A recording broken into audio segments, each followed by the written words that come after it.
Ce qu'il importe de bien comprendre, c'est que dans la nature humaine, telle qu'elle est maintenant, dans ce que nous appelons l'humanité déchue, l'exercice de la puissance a été complètement faussé par l'intrusion d'un élément subversif. Le pouvoir, la puissance est devenue une affaire personnelle et s'est trouvé de ce fait complètement vicié. Il n'a jamais été dans la pensée de Dieu de faire de l'homme un ver de terre, un être bas et rampant, dépourvu de toute dignité. Son intention, au contraire, était de le parer de noblesse et de magnificence, comme il convenait au produit le plus beau de son activité créatrice, de l'honorer d'une grande dignité et de le doter richement dans le domaine de la force, de la puissance et de l'influence qu'il pourrait exercer. Mais c'était pour sa satisfaction à lui, pour sa gloire à lui, pour son honneur à lui. C'était pour lui-même, en un mot, qu'il concevait les choses sous cette forme-là. Toute cette belle pensée s'est trouvée réduite à néant. Et cette nature sortie si belle des mains de Dieu est devenue un centre d'intérêt personnel, qui trouve à tout instant et en tout lieu l'occasion de s'exprimer. Cette nature humaine telle que nous la trouvons maintenant, ce n'est que quand le principe de la vie propre a été brisé sans retour que nous pouvons accepter avec joie la dernière place pour l'amour du Seigneur.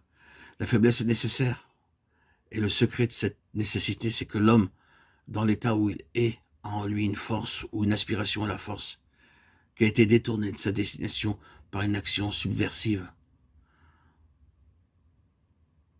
Nous avons nommé Satan, dont le plan général nous est bien connu. Son seul but, l'objectif qu'il poursuit avec plus d'acharnement que n'importe quoi d'autre, c'est la force, l'empire, la domination. Et cette idée, cette suggestion, cette convoitise, il a réussi à la communiquer à l'homme et à la lui faire accepter. Être comme Dieu, avoir de la force pour lui-même, sans plus se soucier de sa dépendance de Dieu. Ainsi, s'est constituée entre l'homme et Satan cette horrible fraternité, la recherche de la puissance pour des fins personnelles. Que ce soit là notre but avoué ou non, il n'importe. Nous avons cela dans notre nature, malgré nous. Les saints eux-mêmes découvrent en eux cette tendance-là.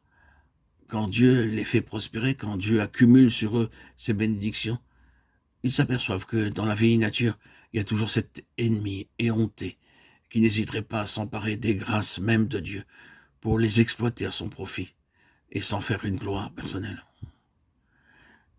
Il fut merveilleusement soutenu jusqu'à ce qu'il devint puissant, nous est-il dit d'Osias, et jusqu'à ce qu'il se servit des bénédictions sans nombre que Dieu lui avait octroyées comme d'un prétexte pour s'élever outre mesure et porter une main téméraire dans le domaine sacré du sanctuaire de Chroniques 26, 15, 16. Cette chose mauvaise, cet ennemi du dedans, qui, même chez les saints les plus merveilleusement soutenus et bénis de Dieu, réparait de temps à autre et devient leur perte lorsqu'elles font son apparition. Elles ramènent toujours à la vieille, à l'éternelle histoire, à la puissance tant convoitée. C'est là, répétons-le, l'objectif suprême de Satan. Cet élément est entré avec la chute dans la constitution même de l'homme, et il se manifeste invariablement dans le sens d'un intérêt personnel. Il y a là quelque chose de tellement profond, de tellement subtil, de tellement secret, que nous ne parviendrons jamais, ni vous ni moi, à en toucher le fond. Nous ne pourrons jamais en avoir raison. Nous n'arriverons jamais à mettre la main dessus une fois pour toutes pour lui régler son compte. C'est quelque chose qui nous dépasse, tant par sa profondeur que par ses détours.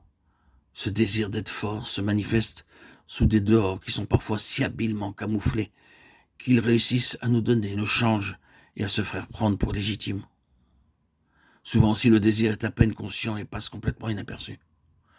Vous aurez à peine à le croire, mais une proportion considérable des maux qui nous atteignent, des ravages, des ruines, des limitations de toutes sortes qui éprouvent le peuple de Dieu n'a pas d'autre cause.